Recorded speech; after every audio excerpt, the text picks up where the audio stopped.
isn't. Um, and welcome. So my name is Alex Beck. I work for the Brattleboro Development Credit Corporation in Windham County.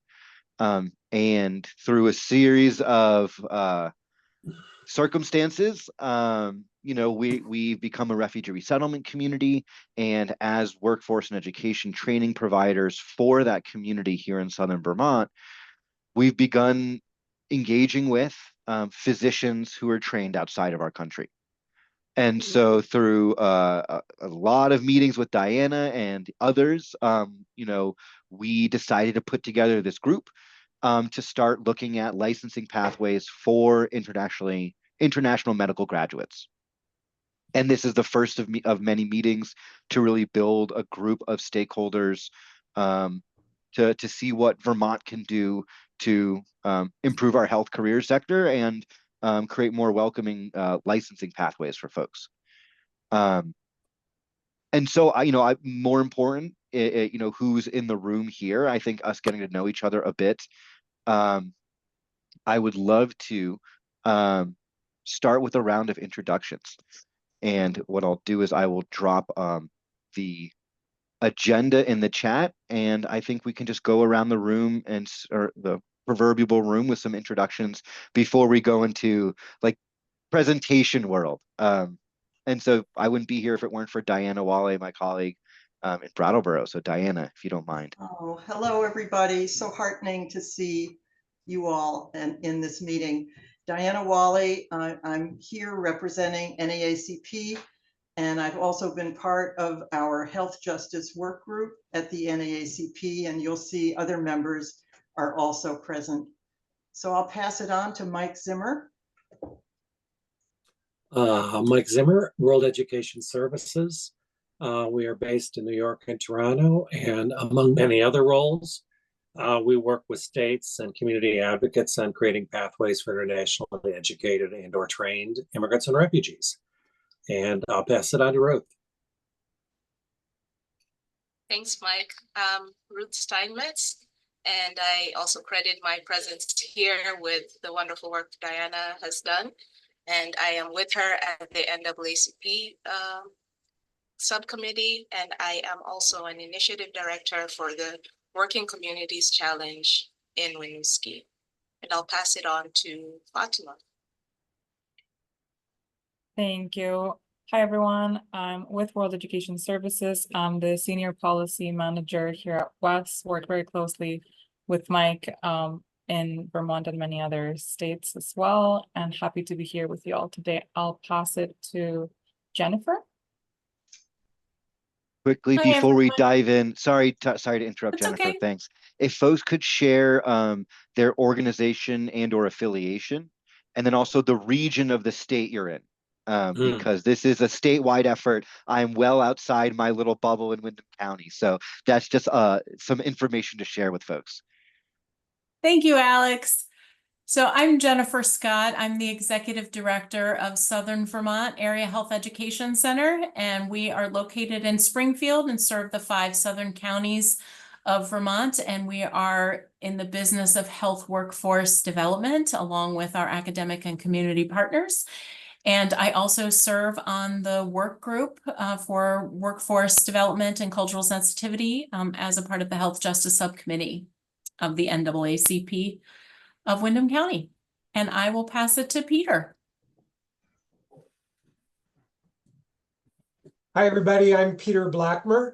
I am 15 weeks into my role as the Chief Human Resource Officer of Brattleboro Memorial Hospital. However, I have deep roots in the state of Vermont. I spent 35 years at the University of Vermont, where I did human resource management work. And so I'm well adept in workforce development and cultural sensitivity training, and I look forward to working with this group. I've worked for decades with New Americans up in Burlington and Winooski, and it is critical to our success to build those bridges with New Americans. I'm going to kick it over to Alex. Hi, I'm Alex Pearson, pronouns they, them. I am the Interim Director of Diversity, Equity, and Inclusion at the University of Vermont Health Network Medical Group. So very clearly interested in this topic. And I'm in Burlington, but we are clearly in several areas of the state. I'm going to pass it over to Karen. Hi, everybody. So I'm Karen Bastine. I use she, her pronouns, and I work for the UVM Health Network in our Office of Government and Community Relations. And Ruth, thank you so much for making sure that we were included in this important conversation. And I'm going to pass it to Wei Wei. Karen, it's great to see so many familiar faces. My name is Wei Wei Wong, she, her pronouns. I am with the Vermont Professionals of Color Network, co-executive director focusing on community and policy myself. And we are a statewide organization focusing on workforce and business development and retention for the BIPOC community. So I'm going to kick it over to my co-executive director, Tino. Everybody, sorry, I'm going to be off camera for a little bit. I'll join on camera in about 20 minutes. But I'm Tino Ritandira. I am co-executive director of the Vermont Professionals of Color, and yeah, just ditto everything that Wei Wei said. Statewide organization. Oh, sorry, and I'm going to pass it on to Anne. Yeah, hi. I'm Ann Schroeder. I use she, her pronouns, and I am with the, let's see, it's called the Legislative Work Group of the Windham NAACP. So I am in Windham County. And I'm going to pass it to Chris, who I think hasn't gone. I have not. I am Chris Darty. I'm at Brattleboro Memorial Hospital with Peter.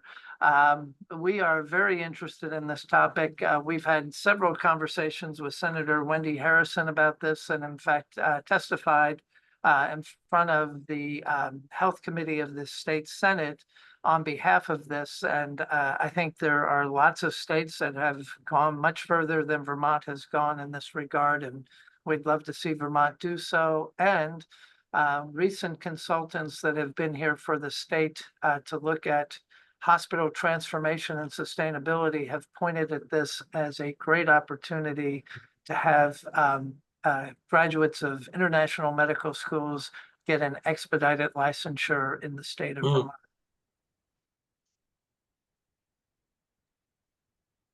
Sorry, I will pass it on to Stephanie, who I believe hasn't gone. I have not. Thank you very much. I'm Stephanie Palyuka, and I'm with Bi-State Primary Care Association for the states of Vermont and New Hampshire. Bi-State works statewide with the federally qualified health centers, and I'm the director of our recruitment center, which actually can work beyond our health centers and helping the health centers as well as hospitals and private practices with recruitment of primary care providers.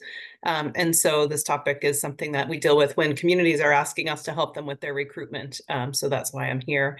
And I am working currently out of our office in Bow, New Hampshire, but we also have an office in Montpelier, Vermont. And I didn't pass it along to anybody. Let's see. Maybe Susanna? That sounds good to me. Hi, everybody. Good afternoon. I'm Susanna Davis. I sit in the State Office of Racial Equity. It is great to be here. And of course, it is statewide work, but I find that our presence is probably most felt in Washington County, Montpelier, just because of the presence that we have in the policy and advocacy space there. Great to be here. Thank you. And Candace.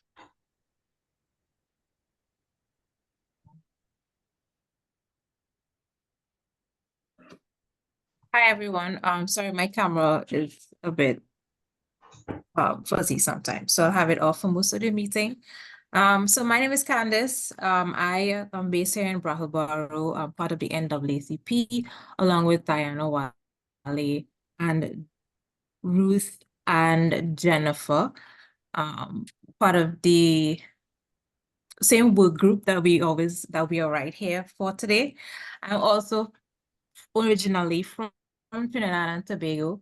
I am actually a licensed medical physician from Trinidad and Tobago, fairly newly moved to Brattleboro.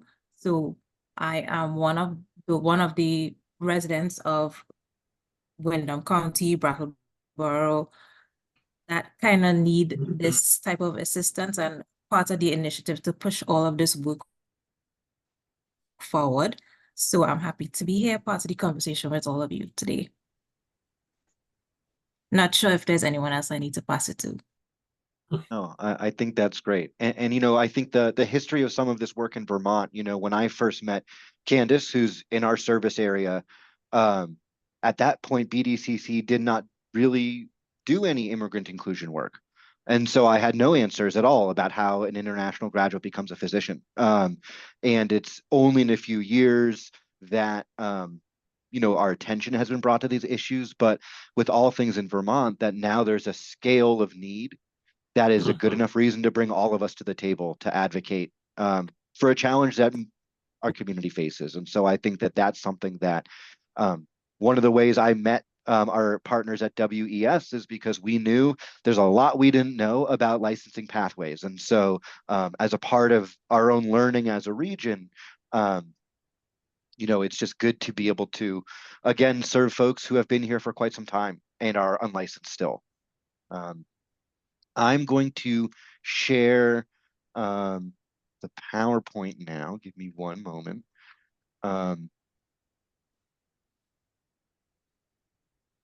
And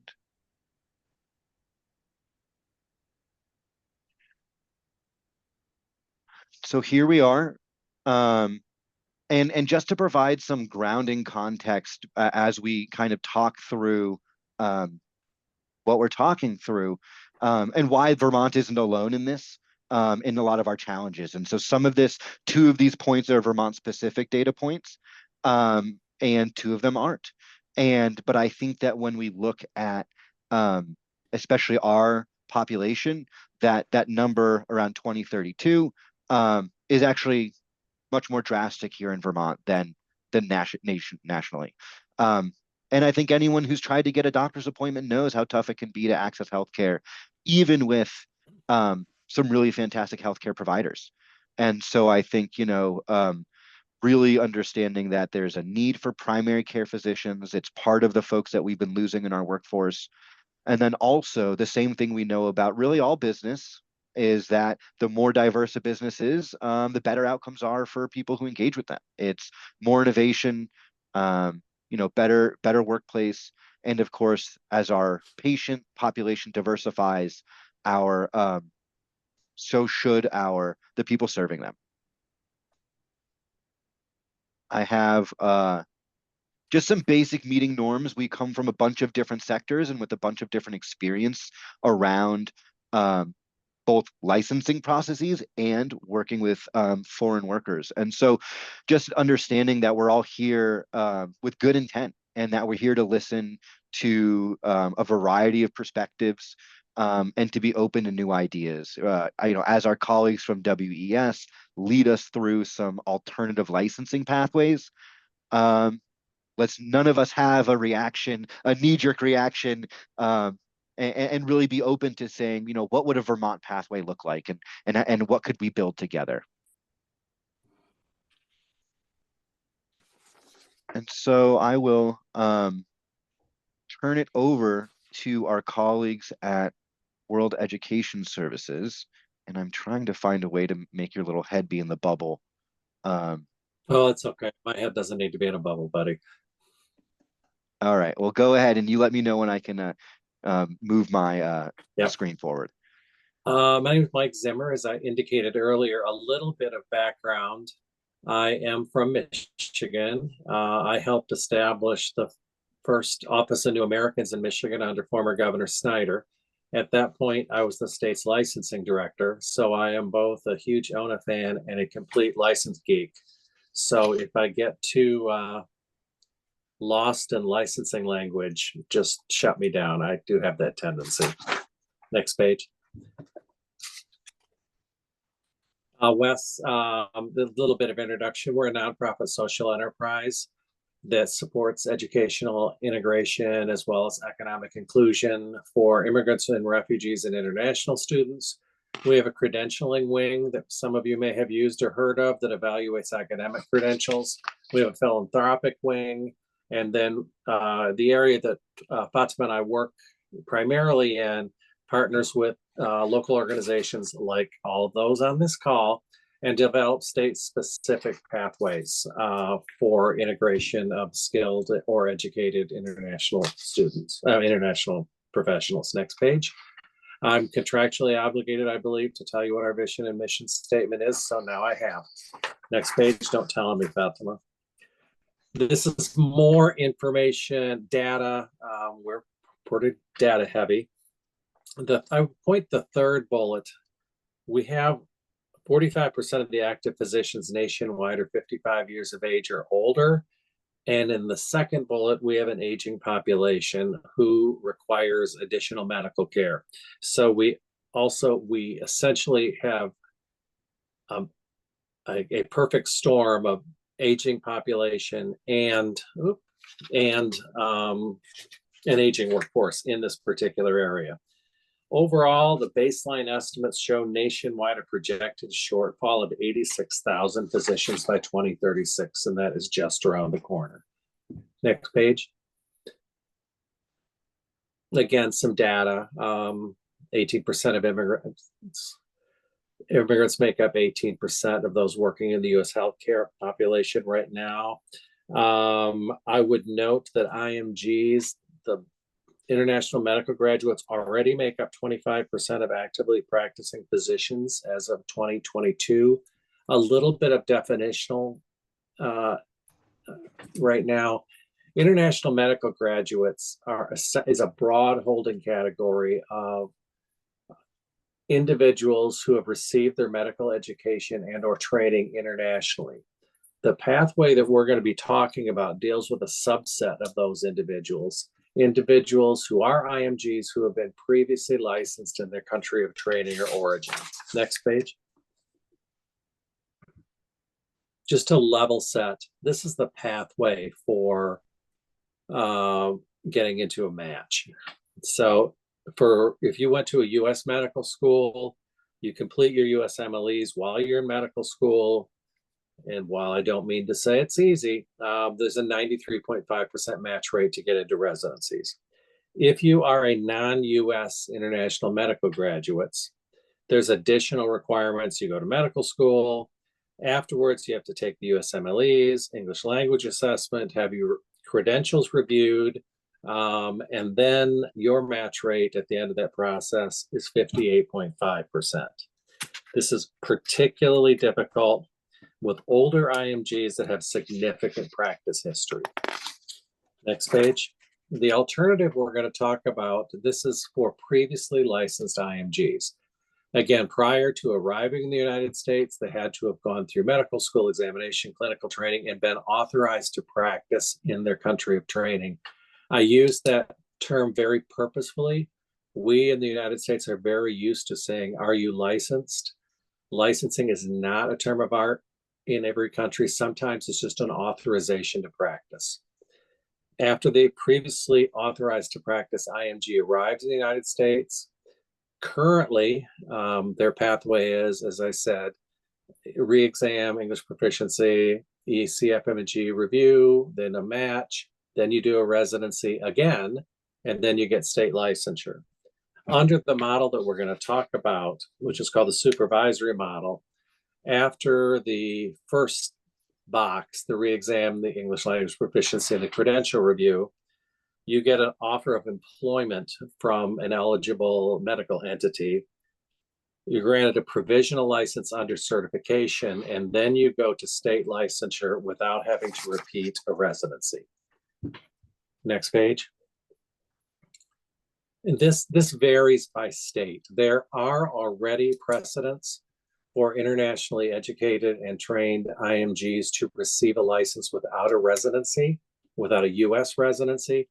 The second category here is academic licenses. You do have academic licenses in Vermont. I did a quickie search. I couldn't find an exceptional service licensure, but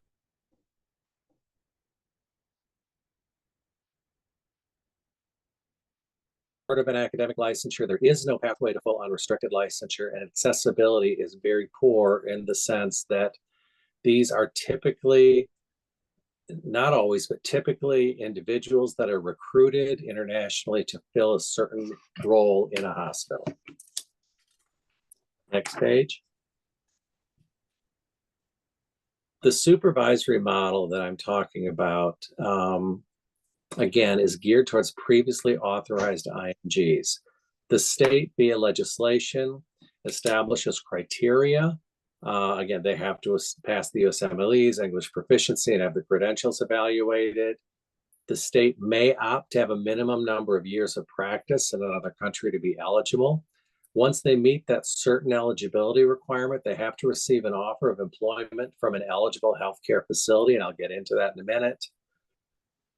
And they then function under supervision for a period established by state statute. Candidates are then eligible for full unrestricted licensure after the successful completion of that supervisory model. That's sort of the big picture of what a supervisory model does. Next page. This is where it gets a little bit dicey. When a state is looking at this supervisory model, there are key decision points that the state has to work with interest groups, the hiring community, the advocacy community, and sort of make decisions on these. First is how long medical experience is required. Excuse me. Typically, this can be, I think the shortest is the Massachusetts proposal of 1 year.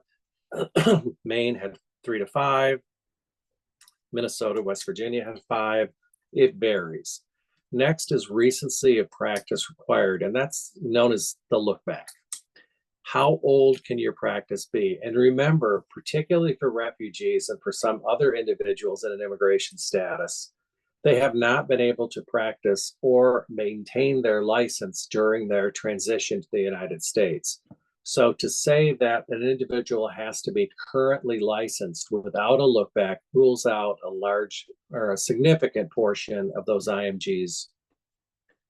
Third is state residency requirements. Some states say you have to be a state resident to avail yourself of this pathway. Most states recently have not done a state residency requirement because they have, as part of their overall immigration strategy, sort of an attraction element to it. They want to attract immigrants, particularly skilled and educated immigrants, to their state. Entity providing educational evaluation, that's ECFMG is the big player here. Some states allow alternatives. USMLE passage, now USMLEs have 3 steps. In every single state that's passed this legislation, they have to do have to have passed the USMLE step 1 and 2 to even be eligible to get an offer of employment, and then pass steps 3 during their employment. In a few states, they also have to pass step 3 as an eligibility criteria. I'm going to skip the next one because it's probably the hardest. Length of supervision period. Again, this varies by state, but think 2 to 3 years that you're under the active supervision of a fully licensed physician in that state. Service requirement for eligibility. Again, some states do this and some states don't. This provision basically says, okay, I'm an IMG, a previously licensed IMG. I have an offer of employment from an eligible hiring entity. I work under supervision for 2 years or 3, whatever it is. At the end of that supervision period, in some states, I am eligible for full licensure. In other states, I am eligible for a restricted license for 2 years to work in a rural or otherwise underserved area of the state. Some states really like that provision because it helps them address workforce shortages in the rural underserved. Other states either don't have that disparate of differences in what's underserved and what's not, or they just elect not to. I'm going to come back to the allowable hiring entity because this is probably where the legislation I'll talk about in a minute differs from state to state. In a few states, Tennessee comes immediately to mind, the only allowable hiring entity is a teaching hospital, or a teaching hospital and the clinics that are controlled by that teaching hospital. Now that works in Tennessee because there's very few, most of the hospitals are controlled by the teaching hospitals. In other states, another extreme in Washington, the state of Washington, it can be a teaching hospital, an FQHC, a clinic, a department that provides health services, so Department of Corrections, Department of Public Health, those kind of things, or a physician practice group with 2 or more physicians. It's a very broad definition of allowable hiring entities. In most states that are looking at this, it's somewhere in between. So it's hospitals, teaching and otherwise, clinics of a certain size, FQHCs are pretty much the limit on who the hiring entity is, because the feeling is they get broader supervision. I know I went through that really fast and I'm expecting a whole lot of questions. Next page. This will show you sort of the scale of where we are. This is a list of the bills that were introduced or pending in 2024, just on this limited licensure supervised model pathway. I would add 2 more to the list that are not on here. Nevada and Oregon were introduced in 2023. They were not introduced in 2024 because those states have very short sessions. So sort of collectively, in addition to those states we'll talk about on the next slide, 1, 2, 3, 4, a whole bunch of states, 16, I believe, have had pending IMG legislation this year. And Vermont, thankfully, is in this. Between 2021 and 2024, IMG legislation, the supervisory model has been adopted in a whole host of states, those outlined in blue. It's got the years next to it that has passed. As you can see, it started off relatively slowly, and Washington and Colorado started to build in 2023, in Illinois and Tennessee. And then last year, we had, frankly, a lot of success. Iowa, Wisconsin, Virginia, Louisiana, the amendments to Idaho. So this is sort of spreading across the country. And I would note that if you look at the, sorry, Alex, if you look at the states where both it's been adopted and where it's pending, this has not been a partisan issue. I've had Republican sponsors, I've had Democratic sponsors, I've had split legislatures, I've had total control in one party or the other. The driver of this is not party politics. The driver of this, frankly, is either workforce shortages or a strong desire on the part of the state to fully integrate the immigrants and refugees that are present in that state. Next, thank you. As I showed you on the previous slide, these bills are just starting to get passed.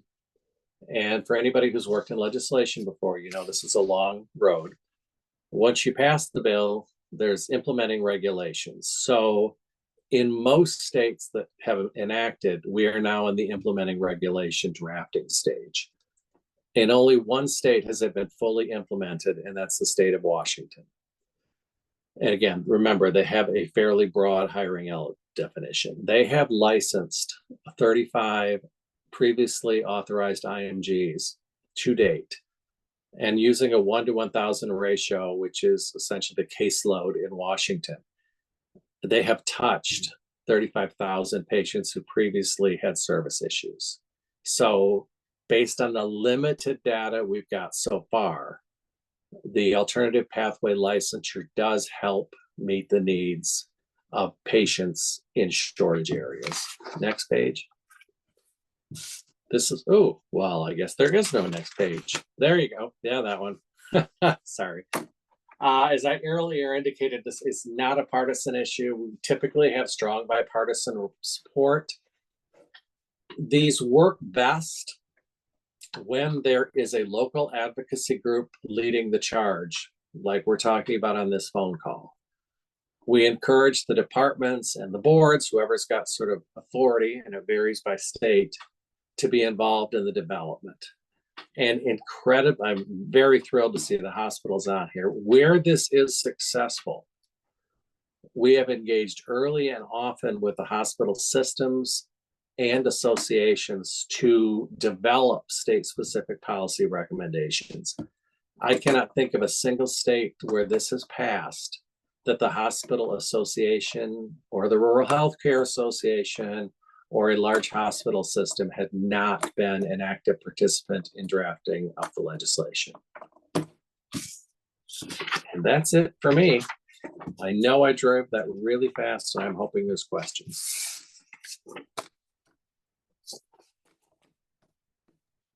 Do we get to ask our questions? All right, now? thank you so much. Yes, please, questions. We have the experts here. Now is the time to let them rip.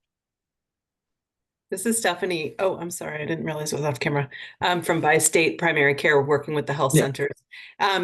Thank you so much for all that information. When you mentioned one of the last slides was Washington having the more Yeah. mature program. Did I Yep. read number 2021 was when they passed it?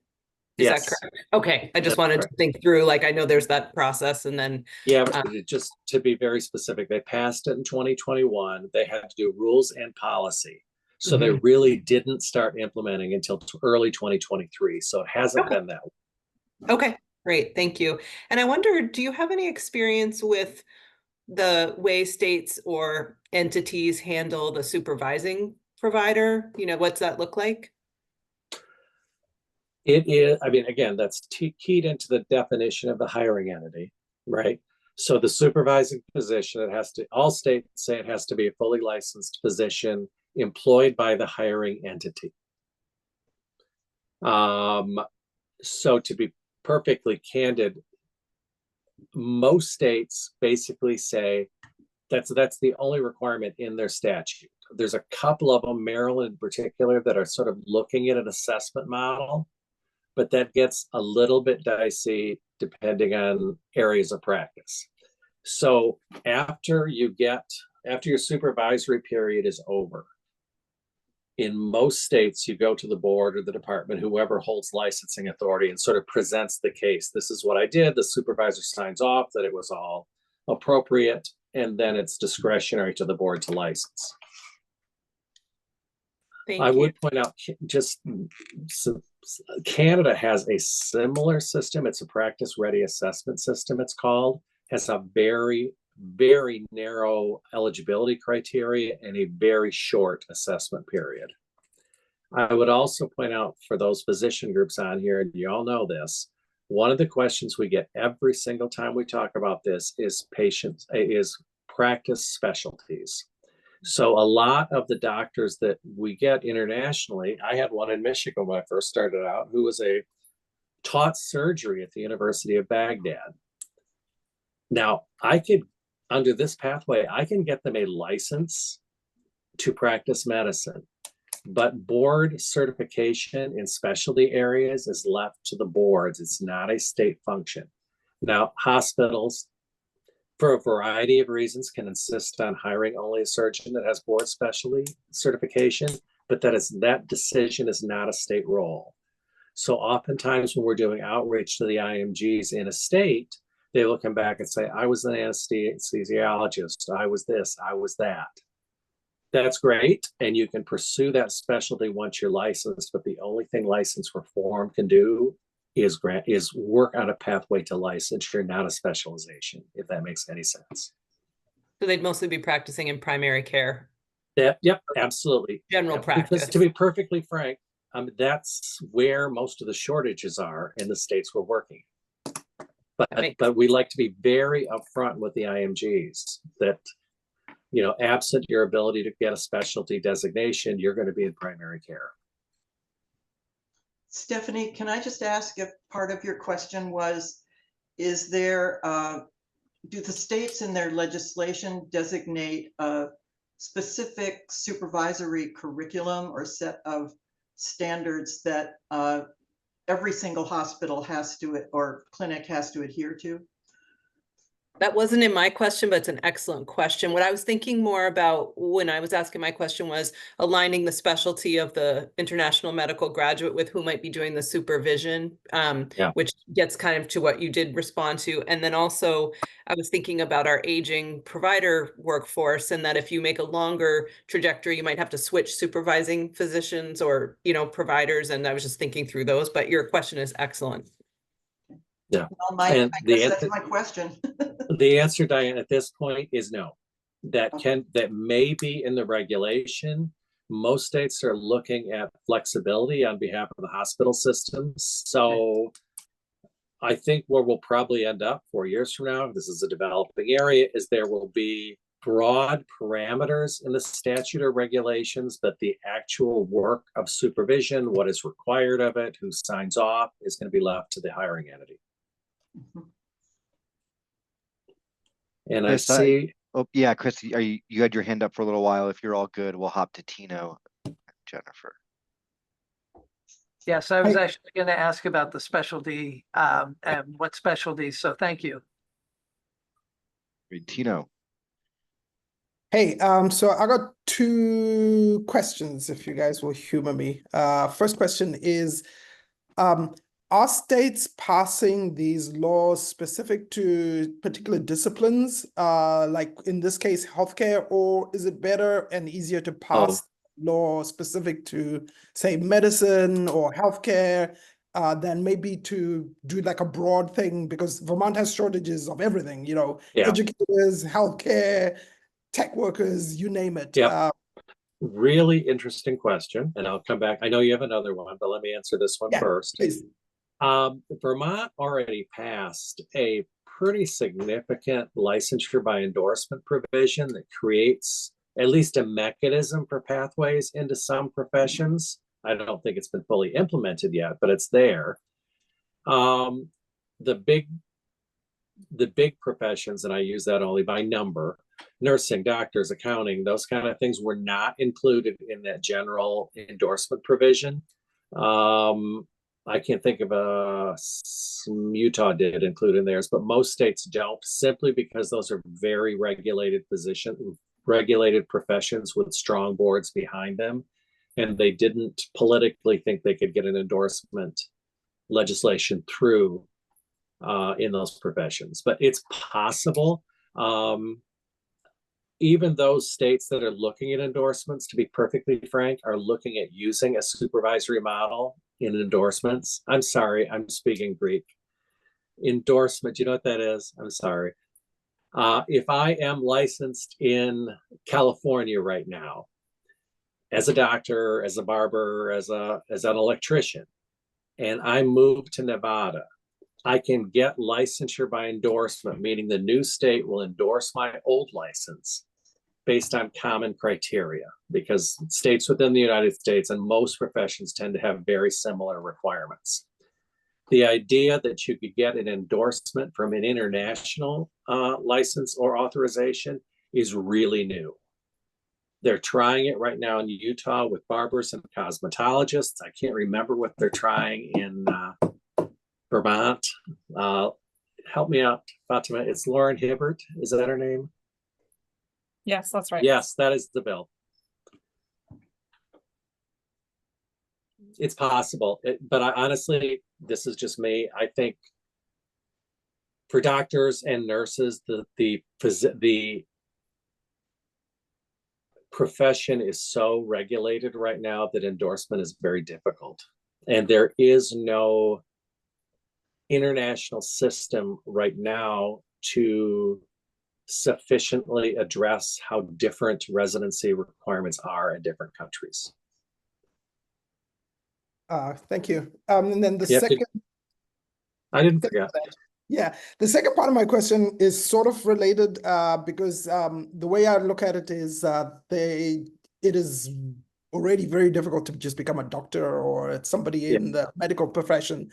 So the numbers we're talking about aren't very big. And then so when you look at the IMGs, I think you call them, those that are already relocated here, that are already in the United States, and those that are outside. They're legally present here. Right. Yeah. So they're inside the United States. They're legally present. Okay. And my question was going to be, is the focus on the people that are here? Is it focused on people that have qualifications that potentially could move here? Because I look at Canada and Australia, New Zealand, they're all offering money for people with qualifications to come and serve in these positions. So I'm just curious whether the legislation that's being passed is focused on those that are already here. Yes, and let me explain why. I mean, the United States has a very interesting immigration system. Your authorization to immigrate, even if you're going into a particular profession, is visa dependent. So that's a federal issue. The feds can increase the number of J-1 visas, the states can't. So from a state policymaker perspective, we're looking at capturing those who are legally present in the United States. And just, I know the data is not there yet, but just to give a little flavor of scale, because we always get asked this question, well, how many IMGs are there here? During COVID, New Jersey adopted an emergency regulation, I believe, that allowed individuals, it allowed IMGs to practice with supervision. 1,000 people applied in New Jersey. Now, I hope there's nobody here from New Jersey. The emergency regulation was not terribly well drafted, so not a lot of people took advantage of it, and there was no sort of linkage between the Department of Public Health, which tracked who got hired, and the Department of Licensing, which granted the license. So I can't tell you how that worked. Illinois also did an emergency order that allowed previously educated IMGs to provide service in COVID response areas. However, they, again, they should have called me. What they did is they created a system whereby you were not required to have a license to do this service. And wisely, every insurance company in the world said, we only reimburse for people who are licensed. If you're not licensed, you're providing volunteer, we're not going to give any money for it. So that one failed. But there were 700 people that applied for that. And I'm not saying that all 700 in Illinois or the 1,000 in New Jersey would be eligible to meet the eligibility criteria of these sponsorship pathways, but there's a significant number of IMGs in this country right now.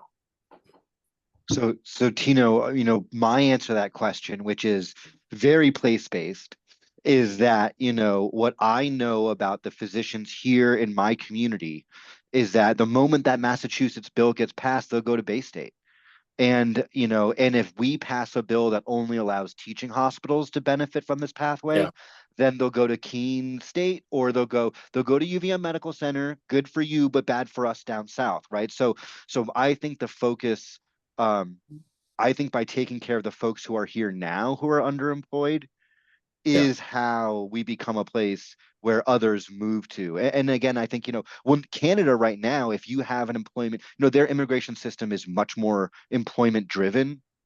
Yeah. But there's, if a hospital wants to go and pluck a doctor out of their home country, that's a very expensive visa process relative to what could be a free licensing pathway, more or less, with supervision for the folks who are already here. So, I mean, that's part of it. Like, and they're not here, but I know that there are hospitals in our region who contract with a third-party organization to do the visa processing for international medical school folks anyways, right? Yeah. That's a cost to bring people from outside. That again, we, not to say we'll move that or preclude that, but I think again, it's really to focus on the folks who are here. Yeah. The only thing I would add to that, Alex, is the Massachusetts bill, which is like one of my favorite IMG bills out there, did not receive action at the end of the day. Before they sine die, they're going to try it again next year. So if Vermont wants to beat Massachusetts to the punch, they can steal all of Vermont's IMGs. I mean, they can steal all of Massachusetts IMGs. So just saying. Jennifer, you have your hand up, I think, but I can't hear you. Sorry. There. Now you can hear me. Yep. So thank you so much for being here. This is super helpful. And my question is primarily around support that is provided to not only the IMG applicant from the point in the supervisory model where they're studying for the exam and all the steps that they need to take, but also support that is provided for the one giving the supervision. And has that been included in any of the previous legislation? It has been in Maine, but nowhere else in terms of financial support. I think everybody is envisioning is part of the supervision, right? So whoever the IMG is going to bill under the supervisor's code, to be perfectly frank, in most states. everybody understands that even if you have an IMG who has exemplary experience, who 20 years in the medical practice in a wonderful country, blah, blah, blah, they're still going to have to learn how to succeed in the US healthcare environment, right? You know, what our ethic requirements are in the United States, what the coding is for insurance in the United States, who in your office you can delegate to and who you can't delegate to. Those things are all going to have to be trained by the supervisory position. When we first got into this, and based on the limited data we have so far, I expected that a lot of the, it's not training, but a lot of the learning during the supervision period would be in clinical skills. It's not. It's in the soft skills. How do you work the US medical environment? And I'll add that for the supervisor themselves, I mean, that's a much different responsibility than being a clinician, and it's an added responsibility. And to encourage folks to step up in that role, I think there needs to be some thought given to how do we support them with this additional responsibility? How do we ensure that their patient load is still covered, and you know, things like that. A lot of the things that states are looking at, you're absolutely right, but the issue may be who does that, right? Every IMG has to have a supervisory physician. Is the supervisory physician necessarily the one to explain how coding works, or probably medical ethics? Yes. But, you know, those sort of how to succeed in the healthcare environment, it's probably your hospital or clinician administrator more than the supervising physician. So I hate the expression, it takes a team, but there will be a named supervisor, but they're also going to have to draw on their own resources for some of that kind of training. But you're right. How does that happen? And how do they receive reimbursement for that service? I mean, so far, I mean, the thinking, frankly, is that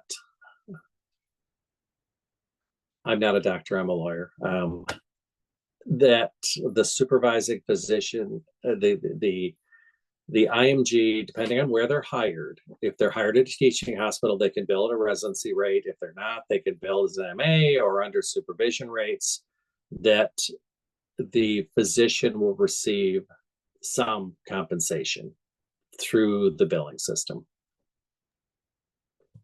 The other alternative that when we know with a little more clarity is, you know, is a Vermont training program carve out appropriate? You know, there are state employer training grants that are available that, you know, whenever I hear who's offsetting my time to train from the private sector, there's, you know, there's a tool for that in Vermont. And the question is, can, you know, is that something like, you know, especially if sometimes they end up giving, if it's under subscribed program, you know, there's other ways to, I think, look at that, because we are a training friendly state with regards to how we fund things, but it's, a lot of that, again, is so state specific. Some states are looking at using WIOA funds to pay for that kind of training, although there's a lag in how, you know, it has to be in the state approved plan a year before you do it. Other states like my own, I had training budgets within each of my license lines.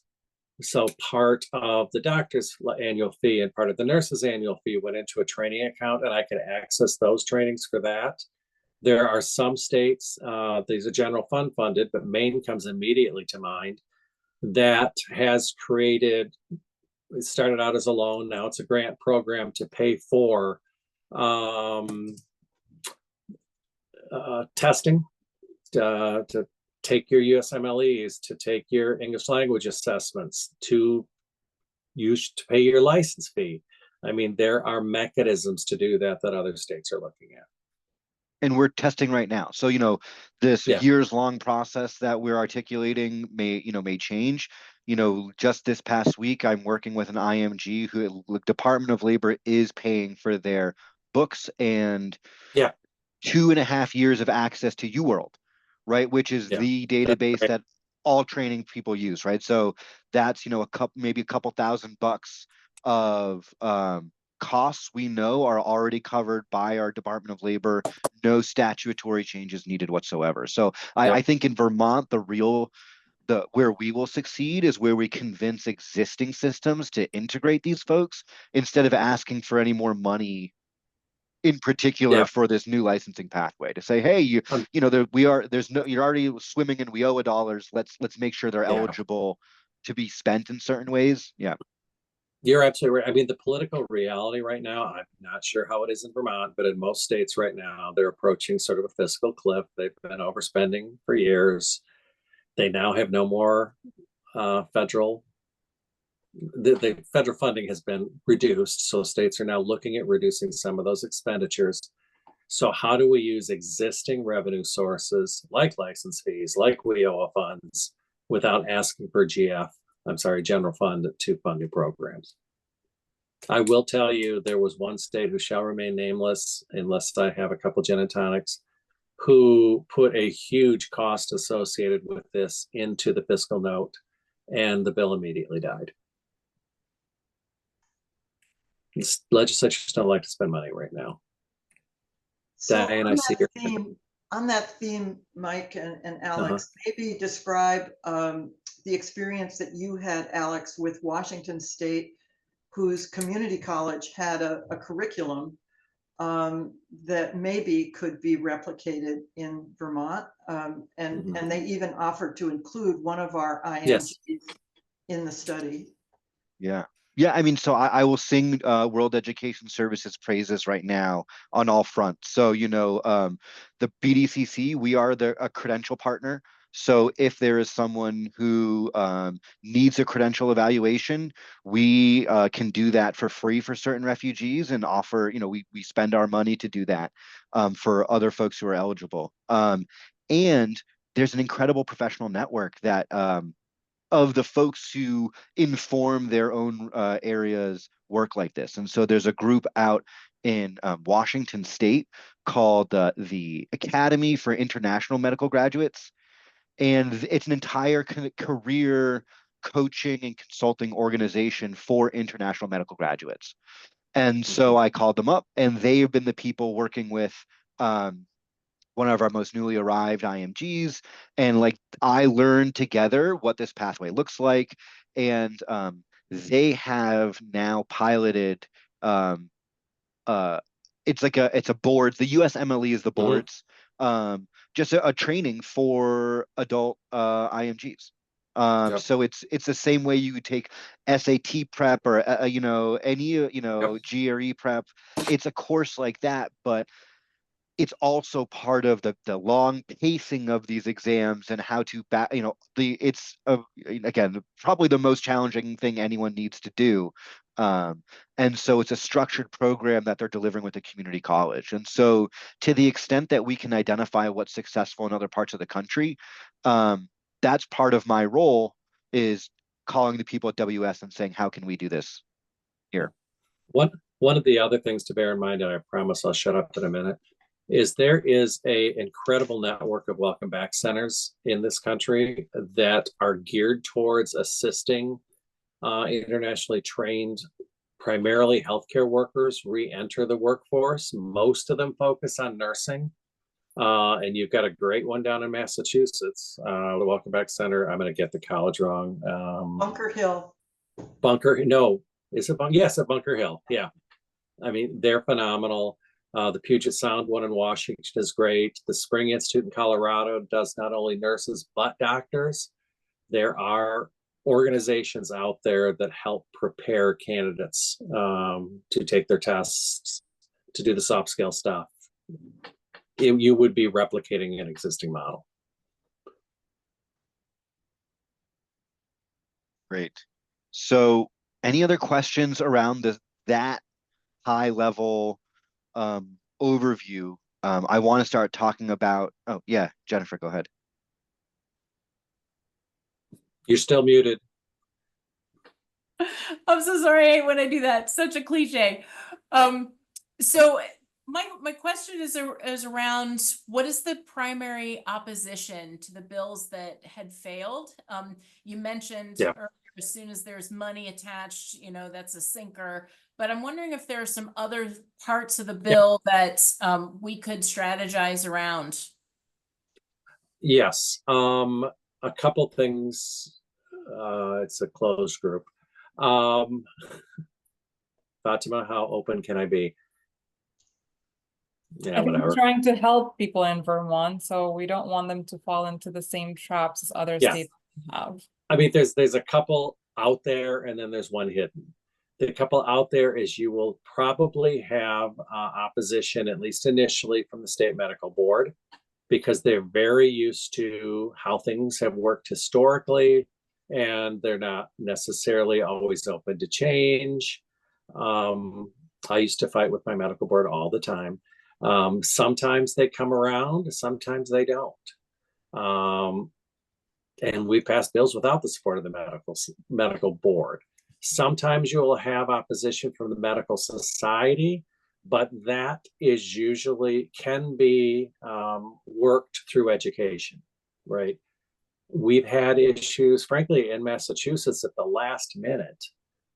We had a couple of committee members who just didn't understand the bill. And no matter how much we explained to them, they thought it was something other than it is. So there's a whole lot of legislative education that has to take part in this, and which comes best, as you all know, from the grassroots organizations in a state, not from some national who swoops in. There is an element of racism here. I mean, I'm not going to hide it. Particularly when there are a significant community of color represented in the IMG group. It's there. I mean, there's no way you can address it other than head on. I think I will say, should quickly say that Senator Harrison very much wants to be here, and she ended up having to chair a SEDS meeting, an economic development meeting for our region at the same time. She will come on if the meeting ends, but she is partnering very closely with all of us on this effort and is planning a meeting of a core team of legislators that she and her colleagues that are in health and welfare are identifying. Yeah, you are so lucky to have such a strong. We are so lucky to have her, and she will chair that legislative meeting, and we will support her. So just as background, it's important for you to know that that's happening parallel to our coalition building efforts. Yes, you didn't raise your hand. I just, you know, I think I appreciate very much what you just outlined, and I'm also thinking, I wonder if there are states that have already that are a little further along where the supervising physician may be an asset to, you know, understanding sort of what that's about. I was wondering if any of the employers here could, like, I'm on the ground closer to that part, not the, you know, but I think, you know, I'm giving very broad brushstrokes here, but, you know, we have a primary care workforce that's feeling, a healthcare workforce that's feeling very stressed. And even though they love their work, it's been a very difficult time. There's not enough of them already, which I think this offers some support to. And I know that there are folks out there that really want to help grow the next generation and bring people along. But I wonder, you know, where the rubber meets the road in terms of the healthcare entity and, you know, the individuals. And I don't know if they're, you know, that's just another thing I'm thinking about. I have to tell you, in all the states I've worked at, supervision comes up and is subject to a great deal of debate in terms of who can hire and who can supervise, who the hiring entity is. What supervision means and what the element of supervision means. Are you reviewing charts? Are you reviewing patient loads? Other than one state, it's never come up. And that always stunned me. But the function is, I think some of it is if you define who your hiring entities are properly, there is a great deal of legislative trust in those hiring entities. And if the legislators believe that if they're told to supervise, they will supervise. And of course, the liability is something that the hospitals are aware of, right? You know, that's why building it with it's we want to build a policy that our hospitals are comfortable with.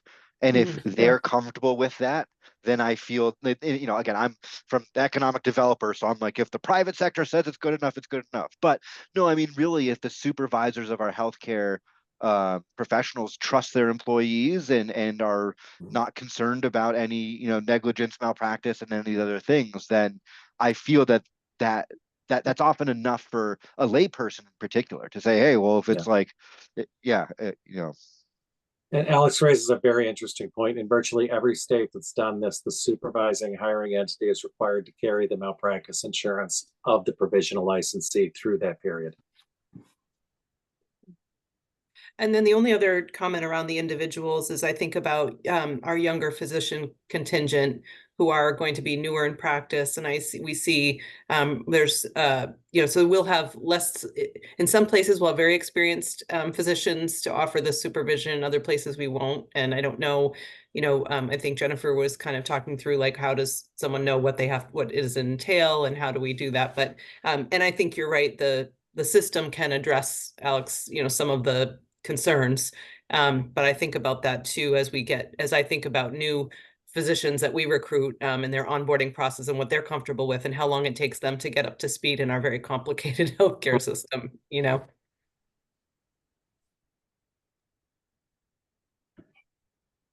So I want to move us along to really the next steps for our group. You know, Diana mentioned there's a legislative meeting coming up. We'll end with a bit more on that, but I'm going to, oh no, share my screen again. And I think Ruth is going to walk us through just like a few questions, ideas, things to think about and respond to as we talk more. Yeah, thank you, Alex and Mike.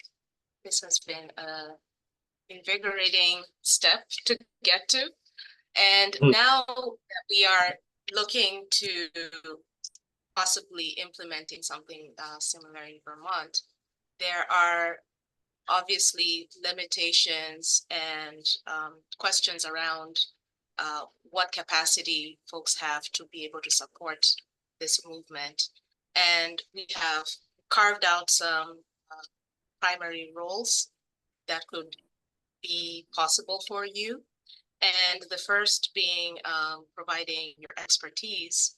Perhaps you may not be able to lobby with this advocacy group, but you have information, you have resources, you have reports, you have research, policies, information that we may not be aware of to help guide this process. And the second role would be to become that public voice towards this movement. And this could be actually putting it in place and promoting the policies and broadening the conversation, getting the conversation out there, or even possibly recruiting more people. Although I would say that anyone here at this table is a good candidate to see who else can be included at this table. And the third role would be to provide testimonies, witness, give your lived experience. I'm thinking of you, Candice. And this could be either in person, you could be forefront a forefront person in this movement, or provide it at an anonymous level. We are respecting the positionality that you possess in your organization or institutions and the limitations thereof. So, and also the need for privacy or anonymity if necessary. So we just want to lay this out here and give you something to think about.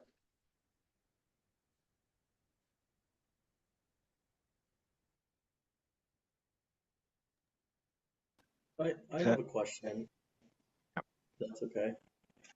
I know this is it was technically until 4, right? 4:30. Oh, 4:30, great. So I'll ask my question. Um, I'm wondering what kind of support have you seen from the Senate and House? I'm sort of curious about that as a starting point about in a conversation about advocacy. So Witchy, I know that that is something that Senator Harrison would like to respond to. She is actively reaching out to people who within her legislative world have expressed excitement and support for this effort. And she will kind of give us a list of, she's already brainstormed with us invitees to her legislative meeting that will happen in mid-September. And she's just trying to flesh that out right now. But certainly there's a balance between the Senate and the House in the list that she's given us so far. And Witchy, introduce yourself. Sure. Sorry I was late. When you're like working on a spreadsheet and you just go tunnel vision. That's what happened. So name is Richardo, president at the NAACP of Windham County. I wear a lot of hats, but that's the hat I'm using, showing up with today. Very happy, Diana, Ruth, Candace, that you're here on behalf of the NAACP. Feeling very lucky to have y'all and all of this awesome collaboration that's just happening around this. I'm really excited to see the success of this. Yeah. We so appreciate your support, Witchy, as well. So maybe before we leave that slide that Candace shared, people could indicate if they are in more one part of it than another. So maybe just put that slide back up. And if you in the chat could list your ability to go forward and it be public, and we would list you if we were, for instance, hosting with the legislators our next meeting, that it would be fine to consider you as a public advocate and champion. Or if that's something where you can't be that public, but you do want to keep in touch and come to future coalition meetings. I think that's what Ruth was trying to get at with us. Yeah, and Karen, I see you have your hand up. So hi, everybody. So, I mean, I'm sure you all appreciate UVM Health Network is a bit of a big entity. And I really love how you've laid out this presentation. And so I think what Alex and I would need to do next is just check in with our team. And I wonder if it would be possible for me to get back in touch with you later this week or early next week, and if that would still be timely in terms of the coalition work that you're trying to build. I recognize that time is of the essence as we get ready for the next legislative session.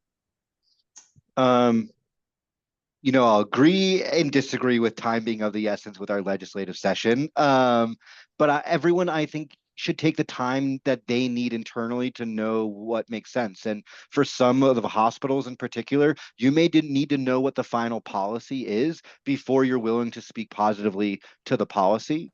And until then, you are the technical experts, right? If it doesn't work from a technical perspective from your hospitals, then we still need time to figure out from a policy perspective. So I think for some of you, the question is, what do you how do you want to contribute so that you can be a public champion?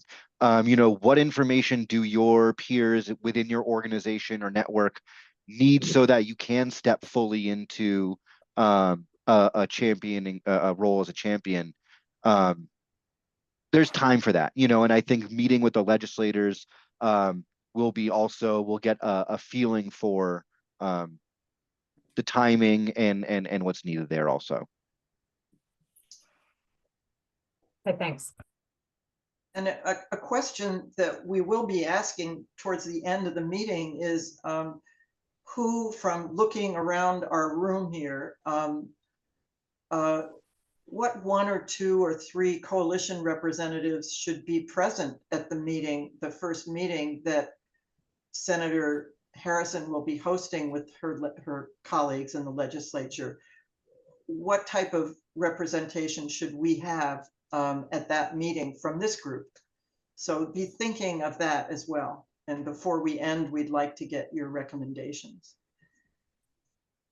Yeah. And I appreciate in the chat, there's a lot of folks, as nonprofits and as recipients of other kinds of funds. I think, frankly, I think that we'll really rely on our team of legislative co-sponsors to do the real lobbying. And what I think our role is, and when I say lobbying from our perspective as a coalition, I mean exactly what folks are saying in the chat is that, if we are just uplifting the voices of the people we know are impacted by these policies, is that lobbying or is it advocating for the industry you're a part of or the people you serve? I think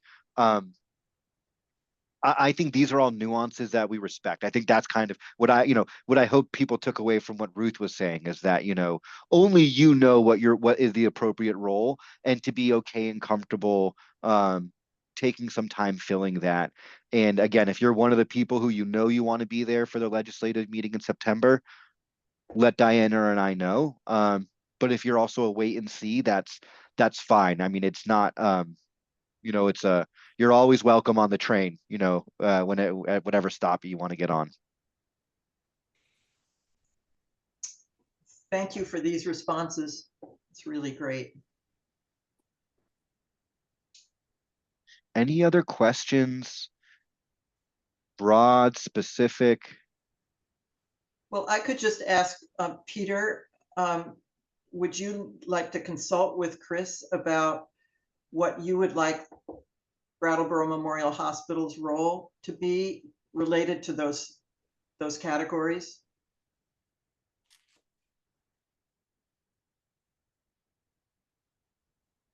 Well, he might be diverted, but I will check in with him on that for sure.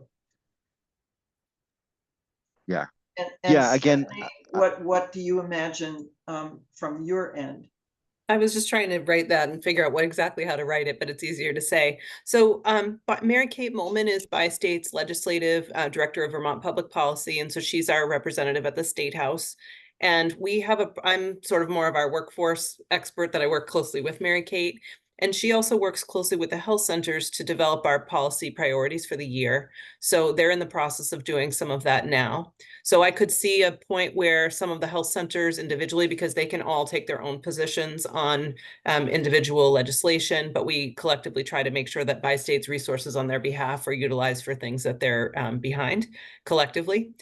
So I think we're a little bit in the wait and see, but I'd love to pass this information along to Mary Kate as she's talking with the health centers to see. And I would imagine that both Bi-State or the health centers might be able to be technical experts because they're in the field employing providers, of course, physicians, of course, and we're helping to recruit them so we can give more aggregate information about sort of what we're seeing as trends. Thank you so much. That's great. The last thing I want to chime in is that, we do have folks from the state, Mrs. Anna, would love to follow up and talk about really the state's role. And I think kind of connecting to what Tino was alluding to is that, is there an overarching goal to look at a variety of different licensing pathways? And if there is really a top-down desire to do that, how can we support that happen? Because it's easier if it happens internal to the state from the OPR, right? I believe, and so I think that that's really, I think just a great conversation that will hopefully come out of that. Because when the question should be, and why not teachers and why not everyone else? And I think that that's the next phase of some of our work, but probably not our healthcare providers this time around. So that's just something to think about also.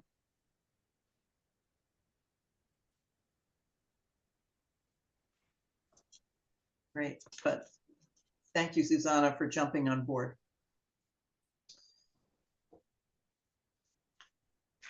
Great. So unless there's any other questions, again, we have our folks from World Education Services. So if you have any policy wonky questions, let it rip now. But again, this is the start of what will hopefully be a long but successful path to some licensing reform here. So I really appreciate everyone's time.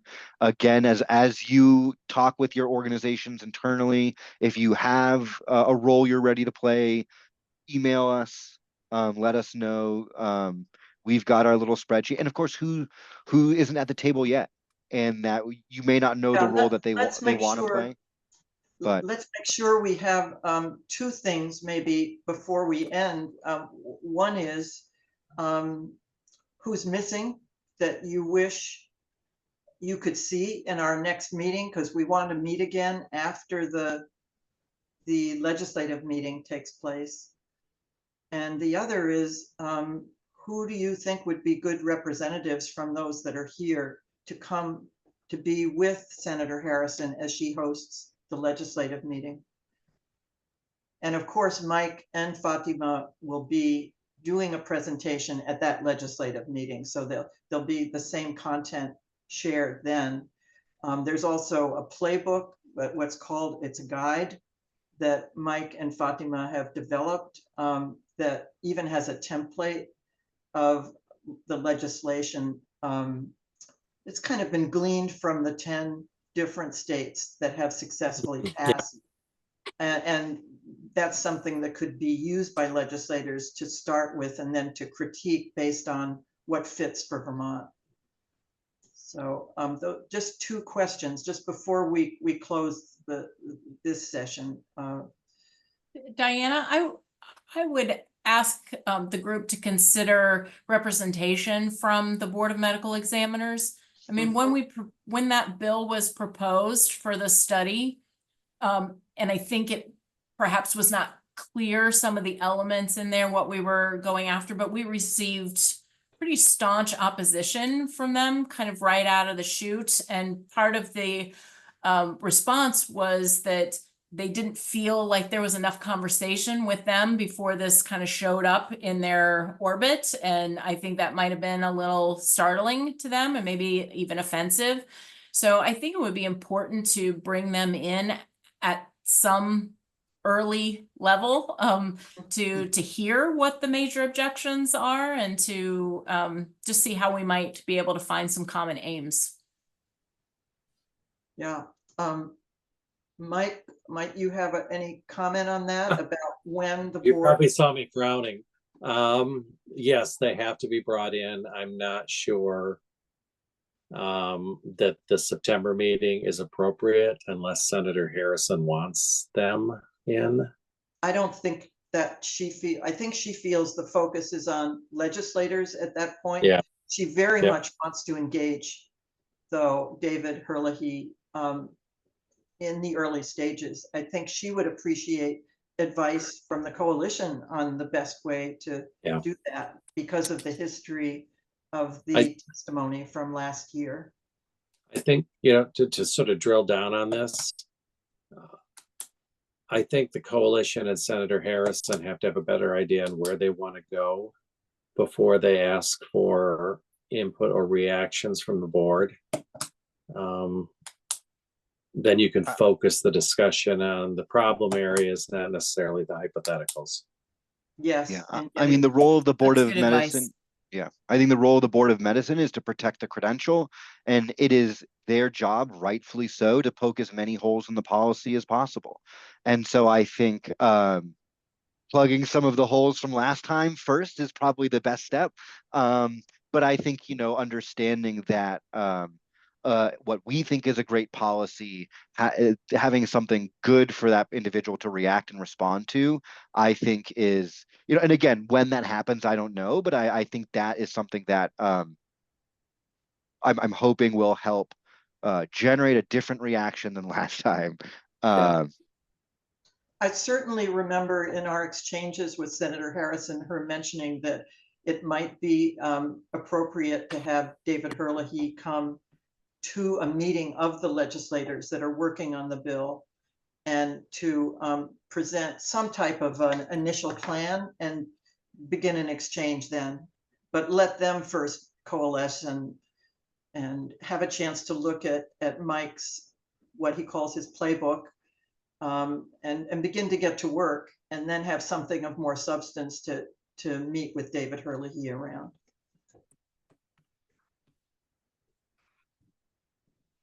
So who, you could answer either of these. Who is missing that you really wish was present and had heard today's meeting and should come to the next one or should be briefed on the side?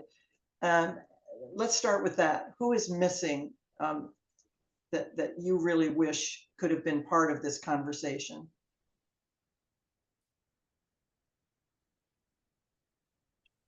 We might want to expand the employer group to maybe include FQHCs, maybe the That's a health great idea. clinics, that kind of thing. Thank you. That was a suggestion I was thinking of, is it would be, I don't know that how many could make it, but those that could, might be appreciative of the opportunity. And we can certainly help in getting the word out to them or whatever makes sense. They're on that our. that would be great, Stephanie. We did invite Stuart May, and Great. he expressed a lot of interest, but he's on vacation. Okay, great. So, but he's a good start in that category. Yes.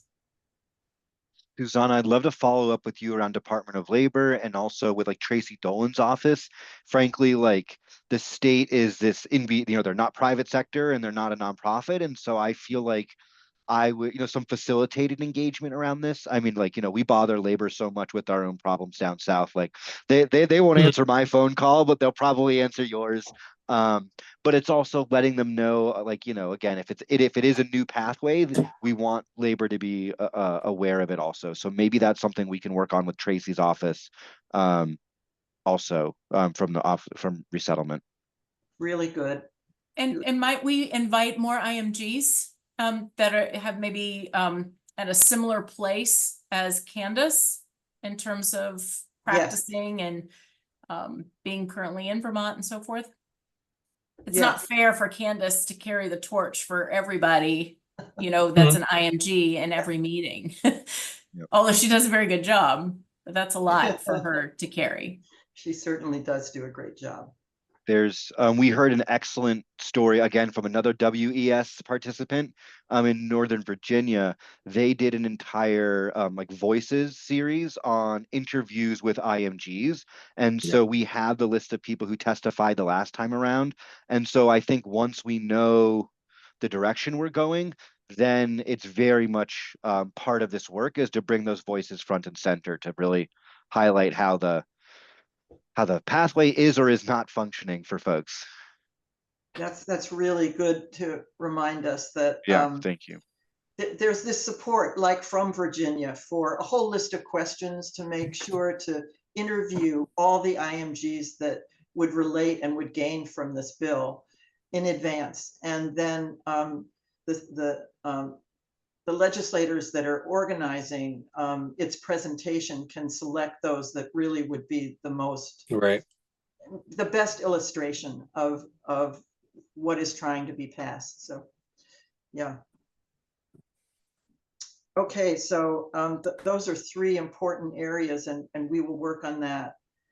So, any of you have a particular interest in joining Senator Harrison and those of us that have been the core planners at the legislative meeting? Oh, thank you, Susanna.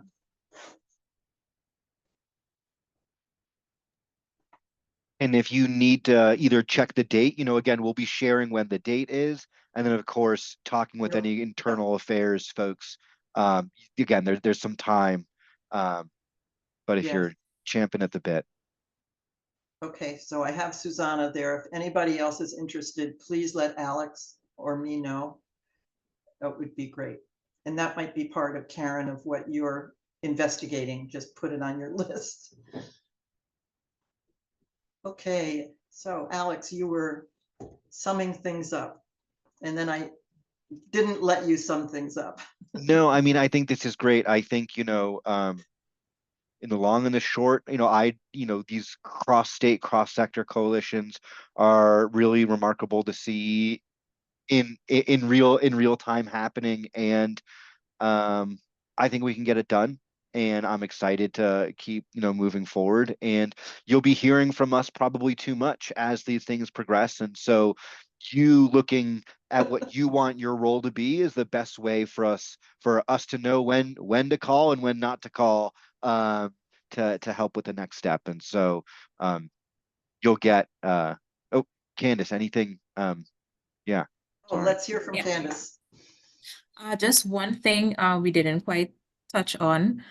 I know there was a bit of discussion before this meeting on trying to get the numbers of IMG people who reside here. And I just didn't want it to dwindle off into the back of our minds. I think it's important for us to still have that data on the numbers, because in those discussions with the board and Senator Harrison, I think it's some of the data that, would be asked of us. So if we can, still try to figure out how many people exist in Vermont that are IMG students, the best way in finding that information out, I think we should still focus on that at some point. Really agree on that. Yep. And I know And, Ruth has, perhaps Tracy Dolan is a resource in helping us out, but there hasn't been a system, if I'm correct, Ruth and Alex, there hasn't been a system that has listed immigrants or people with refugee status by their Yep. professions or by their aspirations regarding a future work in Vermont. Am I correct? absolutely. Yeah. Yeah. And Candace, that's 100% correct. And I think you've articulated a role that maybe one of your organizations who can't lobby, but when I say technical expertise, it's maybe you're the right organization to circulate a survey or to collect that data, and then let someone else take that data and speak for itself and or advocate using it. But yes, that's a great point. Okay. Um, And thank you, Alex, for making sure this meeting has been taped and can be used if people need to bring it back to their staff or whatever. We will get out the link to it when Alex is able to capture that. Yes, I'm at our state career and technical education conference today in Jay Peak. So that's where when I'm back in the office on Wednesday. Great. I'll get a YouTube link for everyone and send out some minutes. And so you'll hear from Diana and I sometime soon. Thanks. And again, thanks so much to our folks at WES for everything today. Yeah. All right. Thank Take you. care, everyone. To be continued. Yep. Thank you. Thank you. Take care.